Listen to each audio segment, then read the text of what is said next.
produced in high definition by Fox 50. Viewer discretion is advised. Tonight, the impact of CSI and the unsolved case of Dunn native Ruby Ryals. NC Wanted in high definition starts now.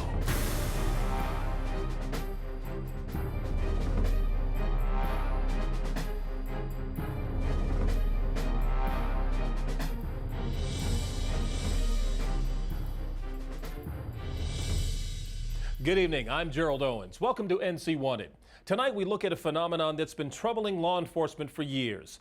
They call it the CSI effect. Because glamorous forensic crime shows like CSI have become so popular, critics say they've instilled a false impression of real-world investigations. And most importantly, the CSI effect has set the stage for unrealistic expectations in the jury box.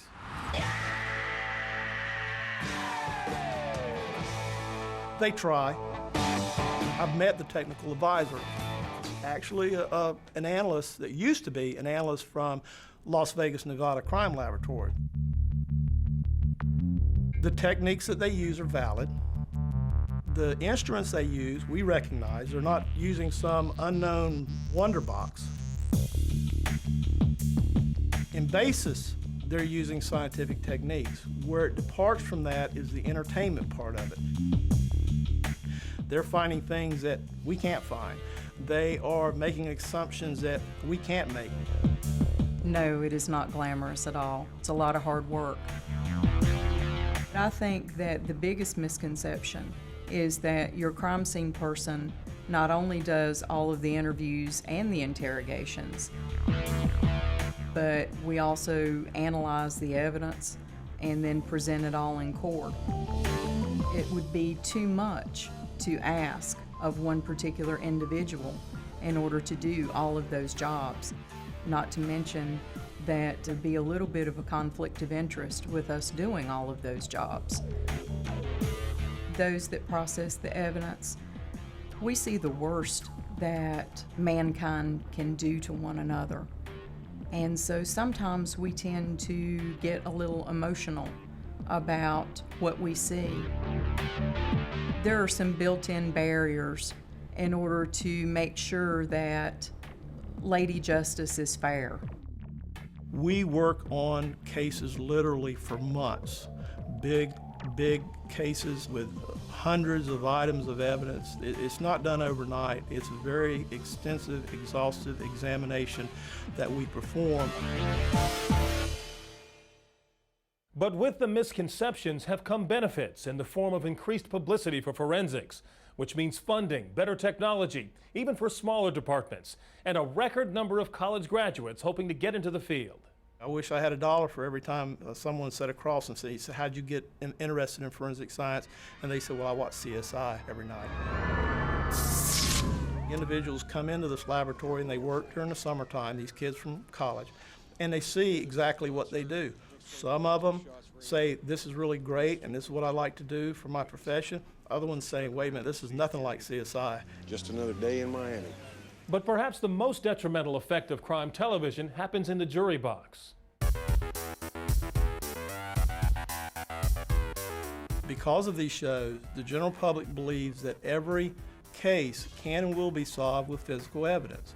That every time that we receive evidence into this laboratory, that we're going to find positive results. So it's a challenge on us to, number one, examine the evidence very thoroughly, and number two, explain if we did not find evidence, if we have to go to court, exactly to the jury why we did not find physical evidence in the particular case. One of the things I always talk to jurors is when I ask them about the CSI effect, I tell them, I think I saw on the TV the other night that they got fingerprints off of water. And that gets a normally good chuckle from the jurors, but it kind of explains to them that yes, just because it happens on TV, that's not necessarily the way it happens in real life. What we're finding now is the prosecutors will call us to testify even though it's a quote-unquote negative case, just for the fact that they can show the jury, look, we tried to do everything. We submitted all this physical evidence, we just didn't find anything. As a prosecutor, I'm always trying to be the devil's advocate, trying to figure out what they're going to do, look for weaknesses in my case, and I can prepare for them. And then also always try to talk to jurors afterwards, especially in not guilty. Well, what did you like? What did you not like? What would have you needed for you to be satisfied that the defendant did commit this crime? Studies about the CSI effect on potential jurors is mixed, but if shows about forensic science don't out and out influence verdicts, they certainly leave prosecutors with a lot of explaining to do. One of the common things I hear time and time again is, well, we would need this, we need this piece of physical evidence. I can only think of a few handful of cases where a jury was probably swayed one way or the other by the CSI effect, or they're thinking that certain evidence may be there. But if you've done your job as a prosecutor and you've talked to them about this effect and they understand it, and your crime scene investigators and your SBI agent have been able to explain to them why certain evidence is not there, my experience is they'll come to the right decision anyway. I want them to hold me to my burden of proof. You know, the defendant's presumed innocent. I want them to make me prove my case, and then if I can, then they'll come to whatever the right verdict is. If it's guilty, then it's guilty. If it's not guilty, it's not guilty. As long as they make the decision for the right reasons. And if it's based on the evidence, I'm fine with that. I'll get the bullets ASAP. See if that'll help. Shows like CSI may be a poor how-to manual on how investigations are conducted in the real world. And the writers of such programs may stretch the limits of time and science to tell their story. But most agree that as far as entertainment goes, it's not half bad. Let's get that to Trace. Nonetheless, the people we interviewed are not avid watchers. It's like being at work. I mean, they do the same thing that I've been doing for 28 years. Why do I want to watch a show about what I do? I'm sure the entertainment value is there, but unfortunately, after I've watched a few of them, my blood pressure would tend to go up a little bit. A show like that typically does not allow me to relax. They're there to make a program to entertain people. If the show was based on real life and the way things happen, I don't think they'd be in business for very long.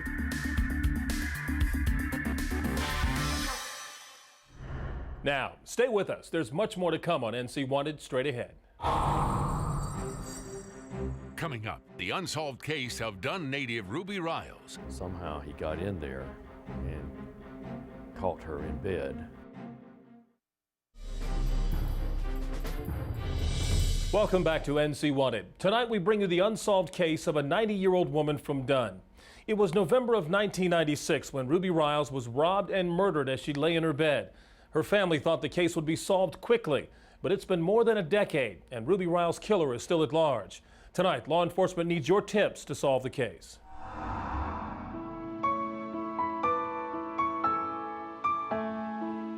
She was out in the yard that day, raking leaves, getting ready to go to Wesley's house. Her son lived in Pennsylvania and was on his way down here to North Carolina to pick her up to take her back to Pennsylvania for the Thanksgiving holidays.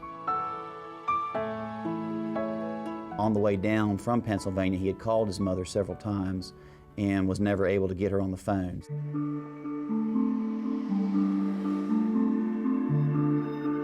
And I had called somewhere along the way to make sure she knew I was on the way, and the phone was busy, so I didn't get to talk to her. And then when I got to the house, the back door was open. When I went in, it just didn't look like everything was right. Mama?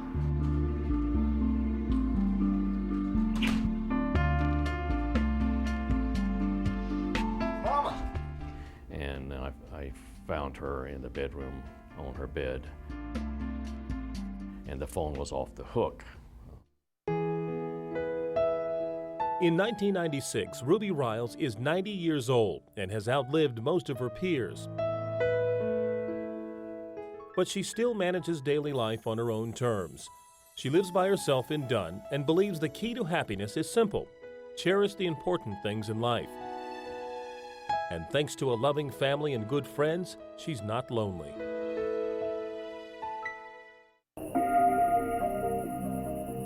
And that night he called me. He said, Mother's dead. And so I called my other brother, Katie. We were there in a few minutes, and we got there. Wes was by himself.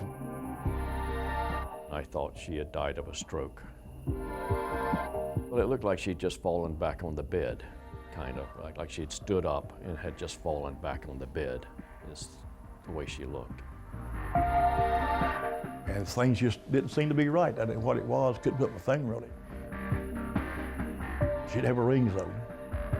I said, Wesley, where are Ruby's rings? He said, she always wears them. And they were gone. When we arrived and were on scene for a short period of time, it was pretty apparent to us that it was more than a natural cause of death. You could see that she had a slight injury up on the top left portion of her head near the rear. She was suffocated with the pillow. The cause of death was asphyxia due to suffocation. It wouldn't take a lot to overpower her. So a person getting into later years, and a person come in and rob them, assault them, and kill them. No sense in it. Some scum, complete scum. We couldn't figure out how he got in the house. There was no mark anywhere that showed how he got in. Whether he snuck in sometime in the afternoon and hid, I don't know. But somehow he got in there and caught her in bed and hit her with something. I don't know what. Nothing was found that he hit her with. And then smothered her with a pillow. By the time investigators and family members realize Ruby has been murdered, countless people have been in and out of the crime scene. Every time someone goes into a crime scene, you always lose a little bit. The son had called family members from Dunn, and there was approximately 10 to 15 people that he had called, family members and friends who had come over to the residence. There was my wife and a sister-in-law, my brother, and there were 3 or 4 rescue men in there, and I think there were 2 policemen. And when her son Wesley had called for help, he used a phone that had been off the hook. So we had several people who had touched the phone on top of possibly our suspect. We put a lot of fingerprint powder inside that residence. We were able to get latent prints from that, but unfortunately the latent prints were identified as family members. Forensically, that was pretty much most of the evidence that we were able to get out of there. I'm not sure exactly how much we lost by having that many people inside the crime scene. The old school of thought is that you only get one chance to process a crime scene, but you have a million chances to murder it. It wasn't anybody's fault, it was just natural. They thought she had, elderly lady had died. But it puts us behind the 8 ball as far as trying to put a suspect inside that crime scene. It was a large carat and a half diamond. We believe that the setting was back into the 30s, 40s era setting. At the time we discovered her body, she was not wearing that ring, and there was evidence that indicated that it had been removed from her hands. Some gold chains were missing, and possibly a cameo brooch. Investigators canvass the neighborhood and discover other incidents of home break-ins.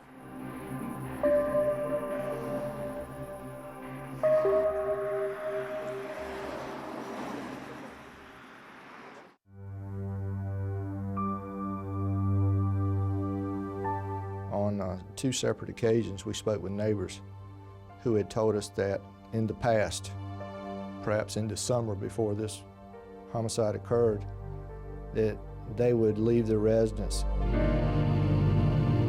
and return several hours later, and it would have appeared that someone had come inside their house. Perhaps they're wanting a glass out on the counter, and when they returned, there was.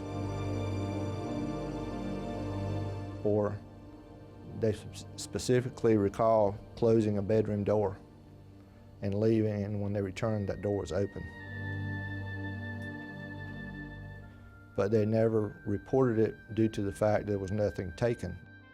In her house, Ruby had an upstairs apartment, which she rented for extra income.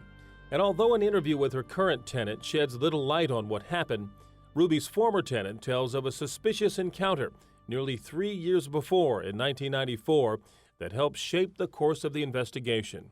This young lady had come home during the day and had surprised someone up in her apartment going through her things.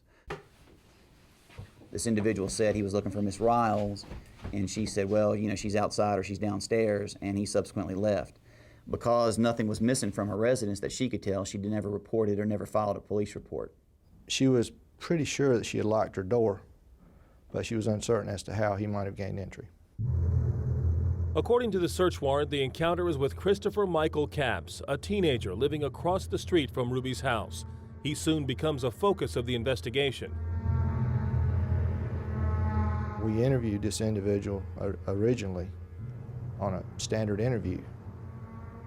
And then when we went back and reviewed all the interviews that we had taken throughout the neighborhood, we noticed some inconsistencies. I couldn't harm an ant. I mean, I've been in scuffles with people, but I couldn't kill nobody. I couldn't. Especially a 90-something-year-old lady. I mean, what would I get out of that?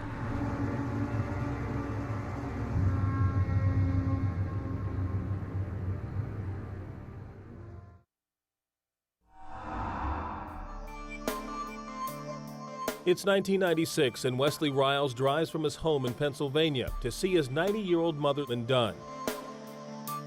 Wesley plans on picking up his mother and taking her back to Pennsylvania for Thanksgiving weekend. When Wesley arrives at his mother's house, he finds her dead. He thinks she died of natural causes, but a closer look shows Ruby Ryals was murdered. She'd been robbed and suffocated in her bed. Police eventually focus on Ruby's 17-year-old neighbor, Christopher Capps. She'd come to my grandparents' house. We'd sit in the living room and have tea and watch TV and stuff. The night of Ruby's murder, her neighbor Christopher Capps claims he was with friends having an early Thanksgiving dinner. But when those friends are questioned, they tell a different story. The police asked him, and he said that I wasn't with him. And I couldn't believe. I don't know if he got scared. He was like, you know what I'm saying? But I was with him. For the investigators that were working the case at that particular time, it raised some serious flags for us. I was telling the truth on every question they asked. I don't know if it was because I was young and I was nervous. I don't know what it was. I don't know if they rigged a lie detector machine to make it look like I failed. They might could coerce me into saying I did something, because I know the police can fabricate stuff. They have the power to fabricate evidence. They have the power to fabricate stories. You know, they can make people confess to stuff that the people hadn't did. I mean, I've seen it. I watch crime TV all the time. I've seen it happen. I'm a big fan of crime television. Capps also takes a voice stress test, and according to the search warrant, showed signs of deception when questioned about his knowledge and involvement in Mrs. Ryals' murder. The warrant also states Capps denied any involvement in Mrs. Ryals' murder and subsequently terminated the interview. And obviously, the evidence shows I didn't do it, the DNA. It's frustrating to know this man is still walking the streets of Dunn or somewhere, and it's not been tried. But court records show Christopher Capps has a list of criminal offenses dating back to 1996, including breaking and entering, reckless driving, attempted and misdemeanor larceny, and possession of drug paraphernalia. And according to court documents, Capps was charged with 3 counts of statutory rape in September of 1997. Then, in December of 2005, he was charged with 1 count of assault on a female, with a second assault charge filed in August of 2006. Being at the wrong place at the wrong time. Yeah, I have a criminal background, but it's not nothing violent. Police collect hair, saliva, and blood samples from Capps, but they don't have enough evidence to place him at the crime scene, contaminated by well-meaning visitors unaware that Ruby had been murdered. So, with a compromised crime scene and circumstantial evidence, police move forward, believing someone other than the killer knows what happened to Ruby Ryals. To this day, they continue to hope that that person may finally come forward. When it was first started, they were optimistic that they were going to settle it fairly soon, and then as time wore on, it's just been more and more frustrating. It's just never-ending, just goes on and on. There's not a Thanksgiving that goes by that we don't think about it, that the agents that worked the case initially don't talk about it.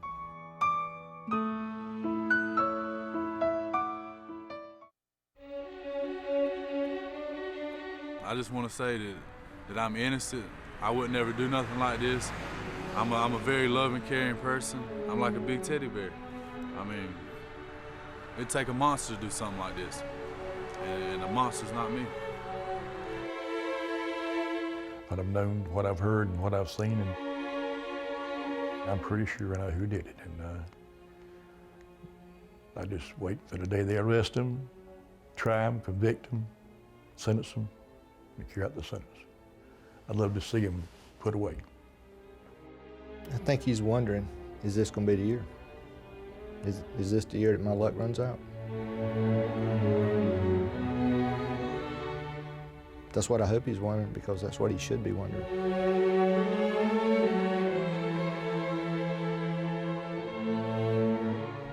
For more than a decade, friends and family have wondered why no one has been arrested for Ruby's murder.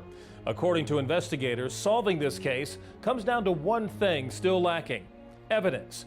By the time family members realized she didn't die of natural causes, the crime scene had been compromised.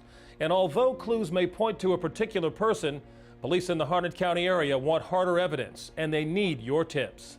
There's a $15,000 reward for information leading to an arrest and conviction. If you have any information about the case of Dunn native Ruby Ryals, call our hotline right now at 1-866-43-WANTED, or go to ncwanted.com and click Report a Tip. You don't have to reveal your identity. Now, stay with us. We'll recap tonight's show and tell you what we're working on for next week.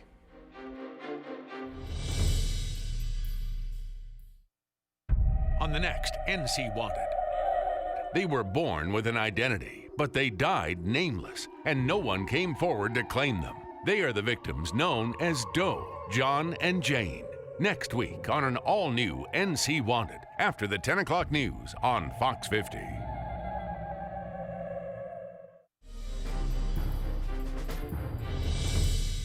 Time now to review tonight's case. It happened in Harnett County. That's where Dunn native Ruby Ryals was proudly living as an independent woman, 90 years young. But Ruby was attacked, overpowered, and smothered with her own pillow. Tonight, more than a decade after the crime, Dunn police have a person of interest in mind. But they say without the right physical evidence or your tips, they won't be able to close this case. If you know anything about the unsolved case of Dunn native Ruby Ryals, call our hotline right now at 1-866-43-WANTED, or go to ncwanted.com and click Report a Tip. As always, you don't have to reveal your identity. Join us next time as we profile more fugitives and unsolved cases in our area. Remember, together we can fight to protect the quality of life we hold dear in North Carolina. I'm Gerald Owens. Good night.